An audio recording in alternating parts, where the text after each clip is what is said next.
Hello hi friends, मैं हूं सपना और मैं लाती हूँ आपके लिए नई नई कहानियां। तो आज की कहानी है अकबर बीरबल से कैसे मिले। तो आइए हम लोग इनके बारे में पता करते हैं कि ये दोनों आपस में कैसे मिले। कहानी पसंद आए तो लाइक कमेंट करना बिल्कुल ना भूलें और सब्सक्राइब तो बिल्कुल बनता है अगर पसंद आए तो ठीक है, कहानी सुनिए और मज़े लीजिए। एक बार बादशाह अकबर अपने कुछ सिपाहियों को लेकर शिकार पर निकले। शिकार करते करते वे बहुत दूर आगे निकल आए और रास्ता भटक गए। अत्यधिक प्रयासों के बाद भी वह आगरा का राजमहल जाने का रास्ता उन्हें मिल ही नहीं रहा था। वह भूल चुके थे कि किधर से सही मार्ग है। धीरे धीरे शाम घिरने लगी, सबको भूख प्यास सताने लगी।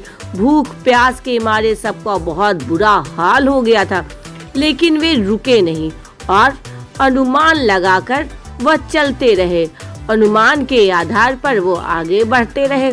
कुछ देर वे आगे सब एक तिराहे पर पहुंच गए।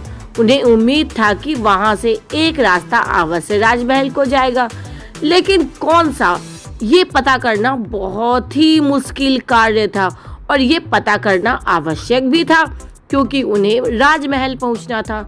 अब तीन रास्ते, कौन सा सही मार्ग ढूंढना बहुत मुश्किल और ये सवाल एक उलझा हुआ सवाल ही बना पड़ा था। अब वो करते भी तो क्या करते। आसपास कोई भी ऐसा व्यक्ति दिखाई नहीं पड़ रहा था जिससे रास्ता पूछा जा सके। सब चिंतित होकर इधर उधर देख रहे थे ताकि कोई दिख जाए जिससे वह सही रास्ता पूछ सके। बादशाह भी बहुत परेशान हो गए थे कि शायद ही कोई दिख जाए जिनसे हम सही मार्ग पूछ सके, लेकिन दूरों दूर तक कोई नजर नहीं आ रहा था।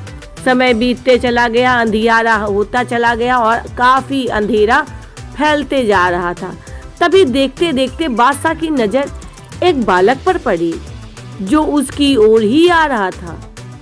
अब पास आने पर बादशाह अकबर ने बालक से पूछा, बालक जरा बताओ तो आगरा के लिए कौन सी सड़क जाती है। बड़े उम्मीद और आशा भरी नजरों से देखकर उन्होंने ये सवाल पूछा। बादशाह का प्रश्न सुनकर बालक हंस पड़ा और बोला, महाशय सड़क कहीं नहीं जाती, जाना तो आपको ही पड़ेगा। उसे इसी हाल में वहीं पे रहेगा।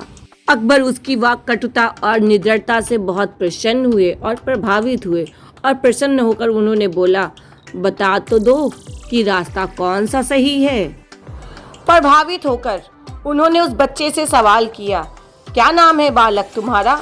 मेरा नाम महेश दास महाशय है। महाशय आप अपना नाम तो बताइए। बालक ने तपाक से उत्तर देते हुए प्रश्न भी कर लिया। मुस्कुराते हुए अकबर ने उत्तर दिया, तुम हिंदुस्तान के बादशाह अकबर सलामत से बात कर रहे हो। यह जानकर बालक का सिर बादशाह के अकबर के अभिवादन में झुक गया और उसे अदब से सलाम करने लगा। अकबर ने अपनी उंगली से हीरे की अंगूठी निकालकर बालक को दे दी और बोले, बालक हम तुम्हारी वाक कटुता और निडरता से देखकर बहुत ही खुश हुए और तुम्हारे ऊपर बहुत प्रसन्न है। हमारे राजमहल आना और ये अंगूठी हमें दिखाना। हम तुम्हें ये पहचान कर तुरंत इनाम देंगे और तुमको वहाँ पर अपना शिष्य भी बना लेंगे। चलो अब बता दो आगरा जाने का रास्ता कहाँ है और कौन सा सही रास्ता है, किधर से मुझे जाना है।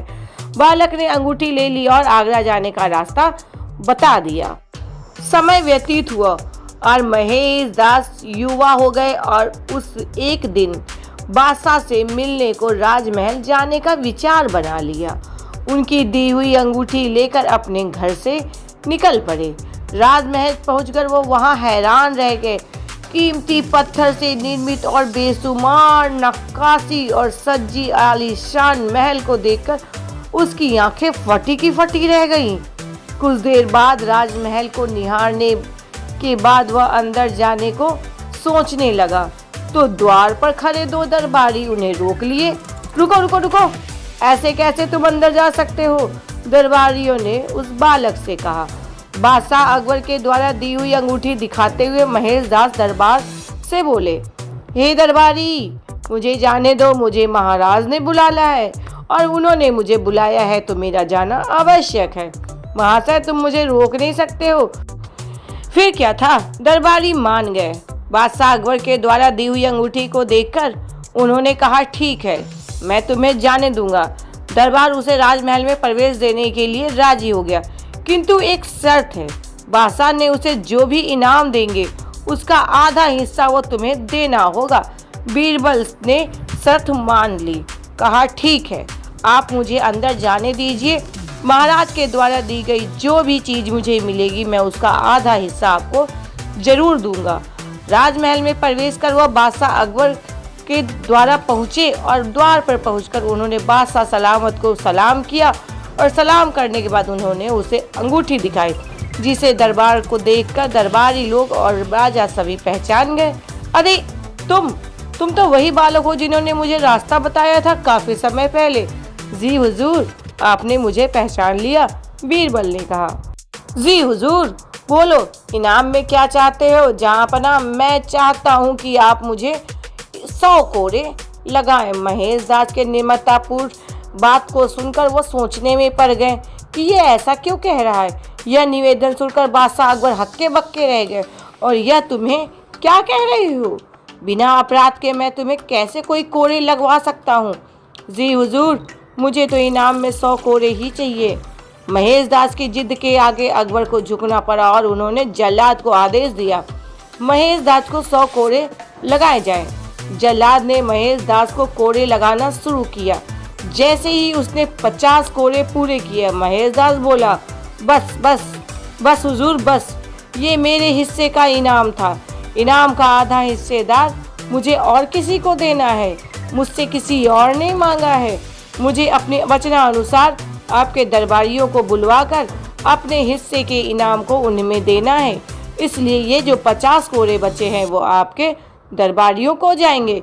यह कहकर बीरबल राजमहल में प्रवेश किया और दरबारियों को बुलाया गया और दरबारी में प्रवेश करते समय जो भी बातचीत हुई थी वो राजा को बताया। उसकी बुद्धि को देखकर राजा भी हक्के बक्के रह गए कि ये कितना बुद्धिमान बालक है और कितना ही चतुर बालक है।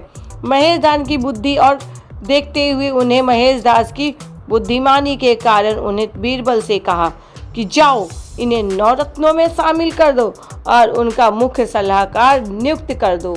इस तरह बीरबल और अकबर एक दूसरे के लिए खास हो गए और तब से इन दोनों के चर्चे हमेशा होते रहे।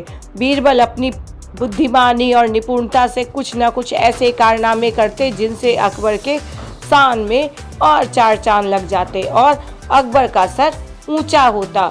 जहाँ पे भी जाते वह उनका नाम रोशन हो जाता। वह उनकी वाहवाही, उनके राजमहल की वाहवाही उनके कारण और बढ़ती जा रही थी। और इस तरह बीरबल के शौर्य, पराक्रम और बुद्धिमानी की कहानियों के तो डंके ही बजने लगे। कई प्रकार वह सोचते रह गए। कितने लोग उनसे जलते थे कि ये क्या, मैं पहले से हूँ और मुझे राज दरबार नहीं मिला और ये लड़का अभी आया और इसे खास बना लिया गया है। काफ़ी लोगों के जलने के बाद भी राजा को कोई फर्क नहीं पड़ा और बीरबल उनका खास बना रहा। और इस तरह से बीरबल और अकबर की जोड़ी आज सभी बच्चों, बड़े बूढ़े सभी लोगों के रोम रोम में बस गया है। ऐसा कोई भी लोग नहीं है जिन्हें अकबर और बीरबल के बारे में पता न चला हो। और उसके बाद क्या था, उन दरबारियों को 50 कोड़े लगवाए गए और उन्हें कारागार में बंद करवा दिया गया और उसके बदले बीरबल को और पर्याप्त धन भी दिए गए। और दरबारी में जितने भी बैठे लोग थे उन्होंने बीरबल के लिए तालियों और हंसी की गूंजों से, गड़गड़ाहट से सारा महल भर गया। तो कहानी पसंद आई दोस्तों? इस कहानी से यह सीख मिलती है कि हमें कभी भी अपने राह में आए हुए अरोड़ों से डरना नहीं चाहिए। हर रोड़े का कोई ना कोई तोड़ जरूर होता है। जैसे बीरबल के रास्ते में आने वाले रोड़े को उसने 50 कोड़े दिलवाए, वैसे ही आप अपने रास्ते में आए हुए हर रोड़े का निवारण कर सकते हैं। कहानी पसंद आए तो लाइक करिए। धन्यवाद।